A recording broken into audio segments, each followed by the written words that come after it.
Salamat sa iyo, sa kasama ko, sa hirap at ginhawa sa mundo. Pagsubok ng tadhana, ikaw gustong kasama mula sa iyo. Sa pamilya Salazar, ang pagmamahal at hidwaan ay magkasamang nabubuhay.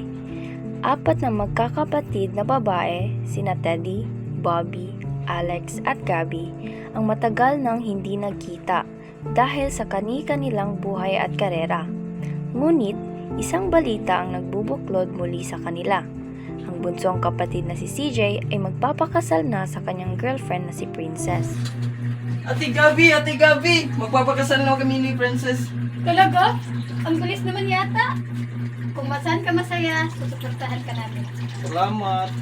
Agad na tinawagan ni Gabby ang kanyang mga ate upang ipaalam ang balita. Isa-isa silang nagdesisyon na umuwi upang makilala ang magiging asawa ng kanilang kapatid at tulungan siya sa paghahanda. Mga kapatid! Miss na miss ko na kayo! Tingnan nyo! Ang dami kong dala mula sa Europe!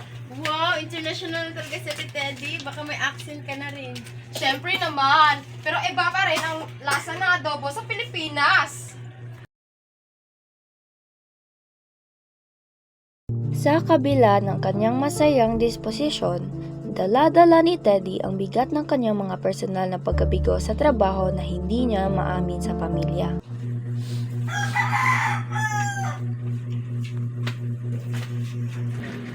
Hello everyone! Sorry, delayed ang flight ko. Ate Bobby! Buti nakarating ka. Kumusta yung flight mo? Busy as always, pero excited ako makilala si Princess. Mukhang kumpleto ng mga Reyna. Ready na ba tayo sa drama? Si Bobby, na palaging hinahangaan dahil sa kanyang tagumpay, ay may sariling hinanakit na hindi niya matanggal. Ang pakiramdam na hindi siya sapat na na-appreciate ng kanyang pamilya.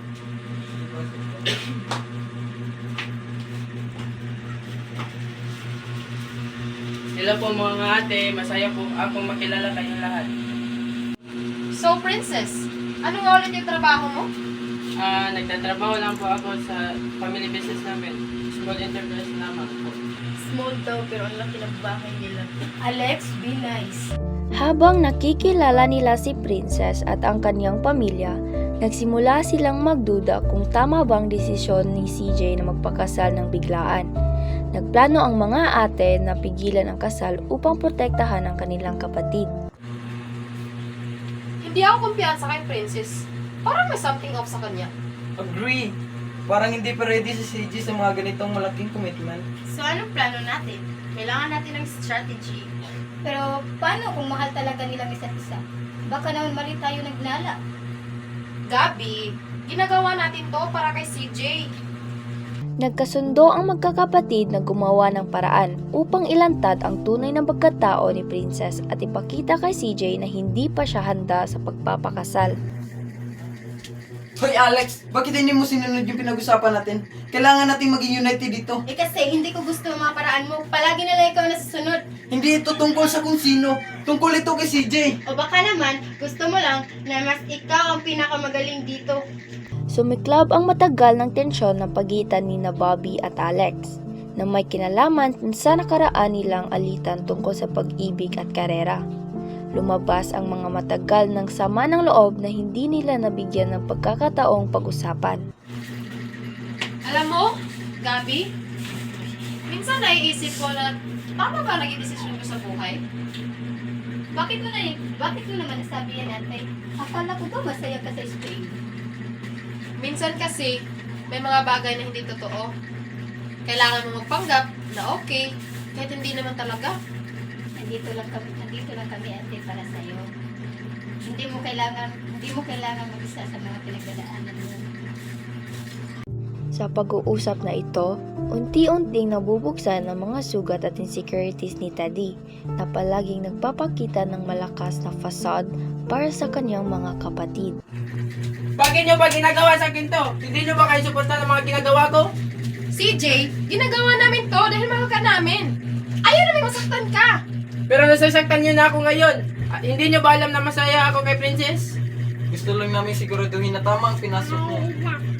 Kailan ba kayo naging masaya? palagi na lang sa inyo. CJ, hindi naman sa ganun. Tumahimik ang lahat sa bigat ng mga sinabi ni CJ.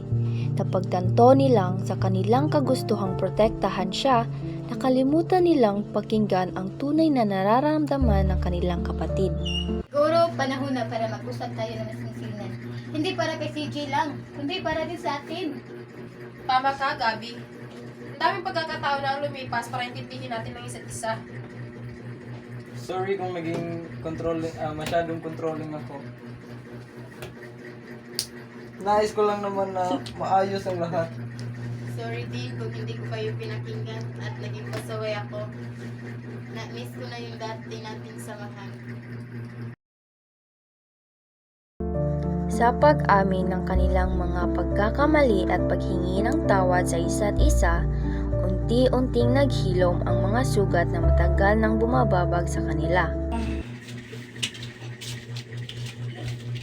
Sorry, CJ. Pasensya na siya. Hindi namin sinasadya. Napagtanto nilang ang pinakaimportante ay ang pagmamahal at suporta ng pamilya. At dito natatapos ang kwento ng Four Sisters in a Wedding na ginawa naming synopsis.